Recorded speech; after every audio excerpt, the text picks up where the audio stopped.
کچھ کہانیاں صرف کتابوں میں نہیں لکھی جاتی، کچھ کہانیاں سٹیل اور کنکریٹ میں لکھی جاتی ہیں۔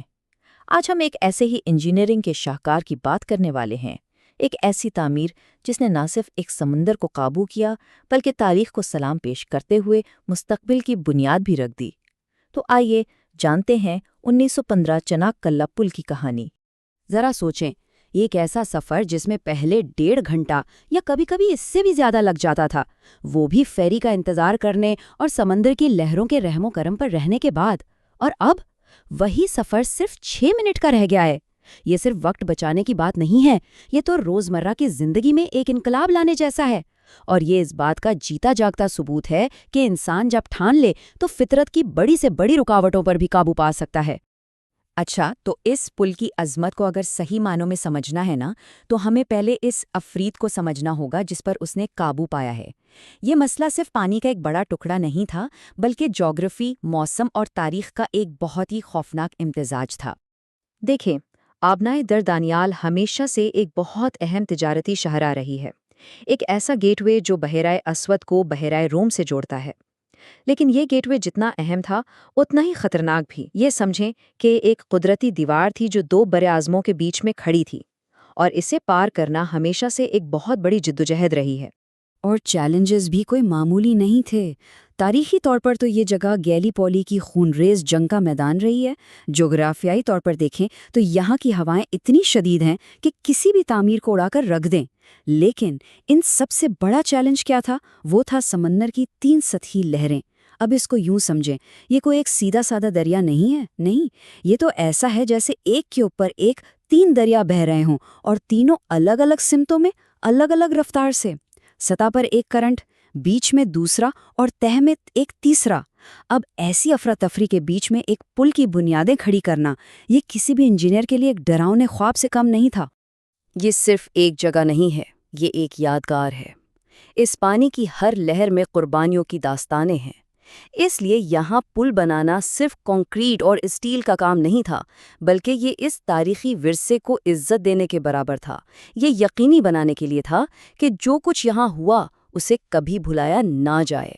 تو سوال یہ ہے کہ ایک تاریخی میدان جنگ پر طوفانی ہواؤں اور 3 منہ والے سمندری عفریت کے بیچ میں ایک پل آخر بنایا کیسے جائے؟ جواب ہے ایسی انجینئرنگ کے ساتھ جو نہ صرف چیلنج کا مقابلہ کرے بلکہ سیدھا عالمی ریکارڈ ہی توڑ دے۔ اس پروجیکٹ کی لاگت تھی $2.5 ارب۔ اب اس رقم کا اندازہ لگانے کے لیے یہ دنیا کی سب سے اونچی عمارت برج خلیفہ کی تعمیراتی لاگت سے تقریباً دگنی رقم ہے۔ یہ عدد ہی اس منصوبے کے پیمانے اور اس کی قومی اہمیت کو ظاہر کرنے کے لیے کافی ہے۔ اتنا بڑا منصوبہ مالی طور پر ممکن کیسے ہوا؟ اس کے لیے ایک بہت ہی ہوشیار ماڈل اپنایا گیا جسے کہتے ہیں بلڈ آپریٹ ٹرانسفر۔ اس میں ترکی اور جنوبی کوریا کی کمپنیوں کے ایک کنسورشیم نے اپنے پیسوں سے اسے بنایا۔ وہ اسے تقریباً 16 سال تک چلائیں گے تاکہ اپنی لاگت اور منافع کما سکیں، اور اس کے بعد یہ پل پوری طرح ترکی حکومت کی ملکیت بن جائے گا۔ اب ذرا پل کے ٹاورز کی بنیادوں کی بات کرتے ہیں۔ اس کے لیے کیسن کا طریقہ استعمال کیا گیا۔ اسے ایسے سمجھیں جیسے دنیا کے سب سے بھاری اور سب سے بڑے لیگو بلاکس بنائے جا رہے ہوں۔ کئی منزلہ عمارتوں کے برابر کھوکھلے کنکریٹ کے باکس پہلے خشک زمین پر بنے، پھر اس جگہ پانی بھرا گیا اور ان دیو ہیکل ڈھانچوں کو سمندر میں تیرایا گیا، اور آخر میں انہیں سینٹی میٹر کی درستگی کے ساتھ سمندر کی تہہ میں اتار دیا گیا۔ یہ سٹیل اور کنکریٹ کا ایک بہت ہی نازک رقص تھا۔ اور اب آتے ہیں اس نمبر پر جو اس پل کو ایک لیجنڈ بناتا ہے، 2023 میٹر۔ یہ صرف ایک فاصلہ نہیں ہے، یہ نمبر اس پل کو باضابطہ طور پر اس سیارے پر موجود کسی بھی سسپینشن برج کے سب سے لمبے مرکزی سپین کا مالک بناتا ہے، یعنی 2 ٹاورز کے درمیان دنیا کا سب سے لمبا فاصلہ۔ یہ ایک ورلڈ ریکارڈ ہے۔ اچھا، اس ریکارڈ کو ذرا پرسپیکٹو میں رکھتے ہیں۔ اس سے پہلے دنیا کا سب سے لمبا سپین جاپان کے اکاشی کائیکیو پل کا تھا، جو خود انجینئرنگ کا ایک عجوبہ مانا جاتا ہے۔ چناک کلا پل نے اس ریکارڈ کو پورے 32 میٹر سے توڑا ہے۔ اب یہ 32 میٹر کتنا ہوتا ہے؟ یہ ایک باسکٹ بال کورٹ کی لمبائی سے بھی زیادہ ہے۔ تو انہوں نے صرف ریکارڈ توڑا نہیں بلکہ ایک بہت بڑے مارجن سے اسے پیچھے چھوڑ دیا ہے۔ لیکن یہاں کہانی اور بھی زیادہ دلچسپ ہو جاتی ہے۔ یہ پل صرف نمبرز اور انجینئرنگ کا کمال نہیں ہے، یہ اسٹیل میں لکھی گئی ایک نظم ہے۔ اس کی ہر پیمائش، ہر ڈیزائن ایک کہانی سناتا ہے۔ مثال کے طور پر اس کے ٹاورز کی اونچائی ہے 318 میٹر۔ یہ کوئی ایسے ہی رینڈم نمبر نہیں ہے، اس کے پیچھے ایک گہری تاریخی وجہ ہے۔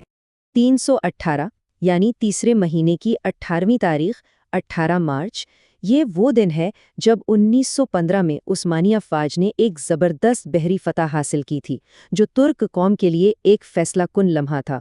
یہ پل ہر روز اس فتح کو سلامی دیتا ہے۔ اور وہ ورلڈ ریکارڈ والا نمبر یاد ہے؟ 2023 میٹر۔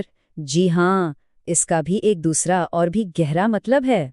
یہ لمبائی سال 2023 کی علامت ہے، جب جدید جمہوریہ ترکی نے اپنے قیام کی 100ویں سالگرہ منائی۔ تو یہ عالمی ریکارڈ دراصل ترکی کے 7 سالہ جشن کی عکاسی ہے جو آسمان پر پھیلا ہوا ہے۔ اور یہ علامتیں یہیں ختم نہیں ہوتیں۔